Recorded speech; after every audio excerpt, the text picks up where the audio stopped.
beginning with a recipe from Ken Heydrich's pie. We're going to make strawberry rhubarb pie modified to be peach rhubarb pie based on our dear stepmother Gilda Powers' ingredients. So we're going to start with Dolores' skillet crust on page 48 of that book. And it's an interesting way. I've never cooked pie crust this way before, but we'll give it a go. So first we're going to combine our dry ingredients. So we have 2 1/4 cup all-purpose flour, along with 1 cup of sugar, and I've already have the flour measured out here. We're going to add 1 cup of sugar.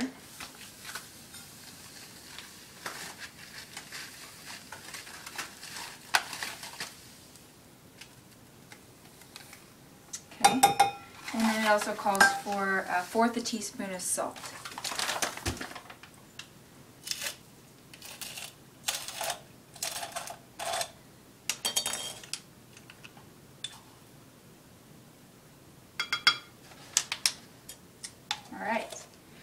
It says to set these dry ingredients aside, and we're actually going to begin this recipe, as it's called the skillet crust, in a skillet on the stovetop. So it calls for just 3/4 cup of butter. To all you bakers out there, you know that's 1 1/2 sticks. And I'm going to go ahead and slice it up just to make it easier to melt in the pan.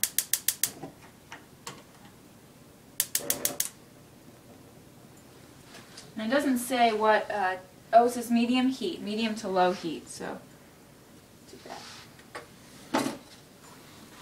Okay, so as you can see, we have the butter melting here, and it's almost free of any remaining chunks of butter. And we're going to add in there 1 teaspoon of vanilla extract, and I'm sure it calls for, yeah, it just says vanilla extract, so you could probably use pure vanilla or imitation, just that flavor. Okay, we're going to continue stirring it.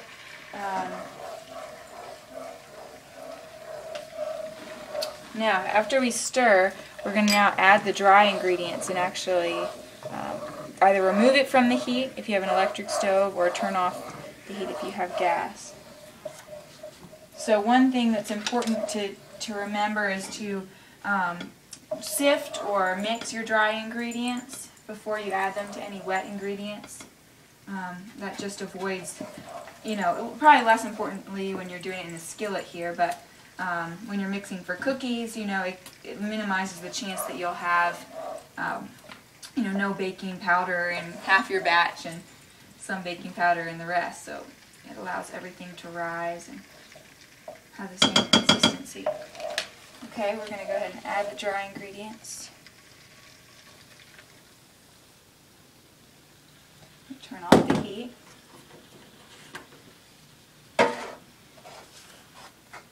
Now we're going to stir it here with a wooden spatula, it says, until it's evenly mixed. And it says don't be alarmed by any clumps that you may find. And it's actually kind of what it's supposed to look like.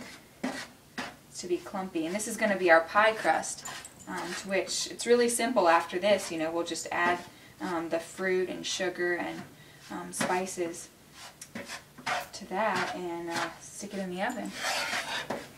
So here's the consistency that we have after stirring just about, I'd say, you know, 3 minutes. And we're now transferring it to another bowl simply because we're going to wait for it to cool before we put it in the deep dish pie pan for the fillings. And I guess while we're waiting for it to cool, we can work on the pie filling, which we're today making rhubarb peach, but easily replaced with strawberries or another sweeter fruit, because rhubarb is notorious for being pretty tart. So that's why you generally add another flavor to it, or just more sugar.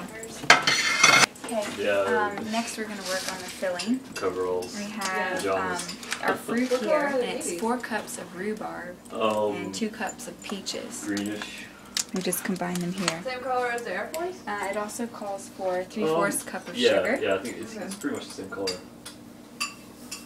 Because I see, I live in As well DC as and I 1/4 teaspoon of ginger and 1/2 teaspoon of cardamom, which I learned by looking up that cardamom can be substituted with half and half I was working nutmeg and cinnamon, so that's what we're but I going to recently do. got laid off, so now I'm looking for a job again.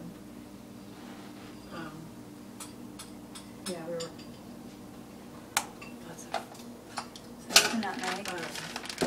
I was one of many consultants up there, Now cinnamon, working for the DOD or various. as well as 1/4 teaspoon of ginger. Okay, next we're going to add 1/4 cup of flour.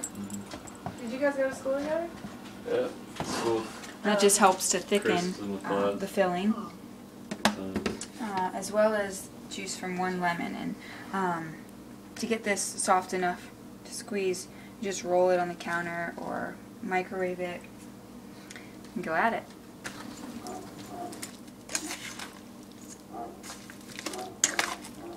So now we're just putting the crust that we'd set aside into the bottom of a greased deep dish pie pan, and you just pat it down. It says to do 2/3 into the pan, and then we're going to use the rest for the top.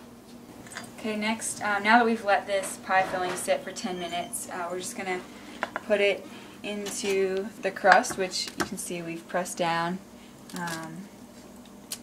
into that deep dish pie pan. We're going to start it at 350 degrees and let that cook for 30 minutes. Then you're going to want to turn down the heat to 325, and we're going to have it, let's see,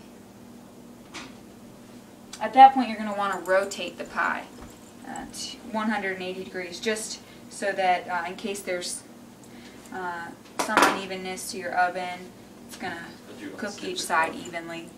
Now we have the pie here on top of a foil-lined baking dish. That'll just avoid burning your pan as well. I'm going to put it on the middle rack in the center of the oven. Have it on 350 and turn it around in half an hour again and reduce it to 325, and we'll see you when the pie's done.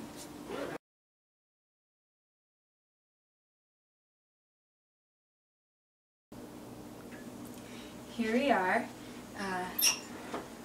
removing the pie from the oven. The recipe says to wait till it looks a little golden brown on top.